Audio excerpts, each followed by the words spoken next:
নমস্কার বন্ধুরা, আশা করি সবাই খুব ভালো আছো। এই শীতের সবজি বাঁধাকপি যেটা এখনো আমার খাওয়া হয়নি, তো ভাবলাম আজ খুব টেস্টি করে একটা রেসিপি করা যাক। তো বন্ধুরা, আশা করি তোমাদের অবশ্যই ভালো লাগবে, পুরো ভিডিওটা দেখার অনুরোধ রইল। প্রথমেই একটা মশলা তৈরি করে নেব। তার জন্য নিয়ে নিয়েছি ছোট চামচের 1 চামচ জিরে, 1 চামচ ধনে, 2টো এলাচ, 2 টুকরো দারচিনি আর 2টো শুকনো লঙ্কা। খোলা আঁচে মশলাটাকে ভেজে তুলে নিয়েছি। সেই কড়াইতেই দিয়েছি কিছুটা সর্ষের তেল, আর কালকের ভেজে রাখা 2 টুকরো মাথা রয়েছে, সেটাকে বেশ লাল লাল করে আরও একবার ভেজে আমি তুলে নিয়েছি।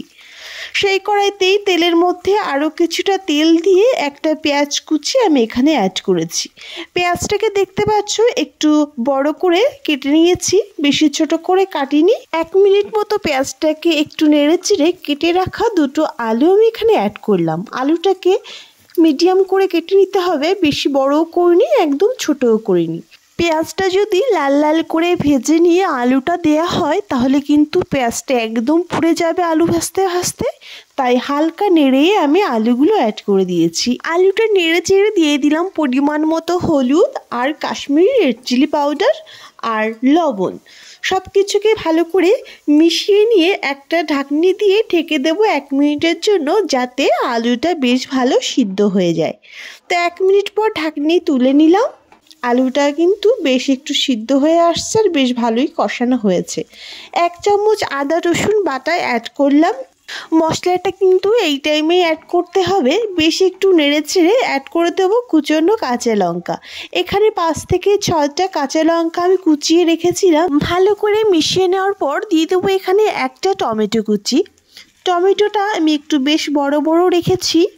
এই টাইমে টমেটোটা যদি দেওয়া হয় মশলাটাও পুড়ে যাবে না, বেশ ভালো কষানো হবে। এবার এখানে অ্যাড করব কিছুটা মটরশুঁটি, যেটা আমি আগেই ছাড়িয়ে রেখেছিলাম।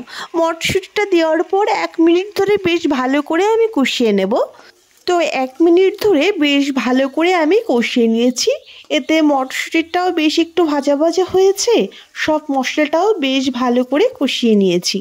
এবার যে বাঁধাকপিটা আমি আগে কুচিয়ে রেখেছিলাম সেটা এক এক করে এখানে অ্যাড করে দেব। তো বাঁধাকপিগুলো সব আমি দিয়ে দিচ্ছি। বাঁধাকপিটা দেওয়ার পর এখানে কিন্তু এই টাইমেই লবণটা অ্যাড করে দেবে। তাহলে কি হবে, বাঁধাকপি থেকে জলটাও বেরিয়ে যাবে আর সিদ্ধটাও বেশ তাড়াতাড়ি হয়ে যাবে। তো কিছু সময় ধরে বাঁধাকপিটা আর মশলাটার সঙ্গে বেশ ভালো করে আমি মিশিয়ে নিচ্ছি, আর কালারটাও কিন্তু বেশ সুন্দর আসছে।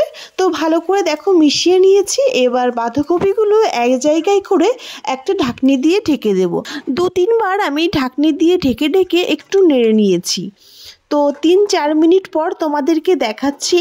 দেখো বেশ একটা কালার চেঞ্জ চলে আসছে এবং বেশ সিদ্ধ হয়ে গেছে বাঁধাকপিটা।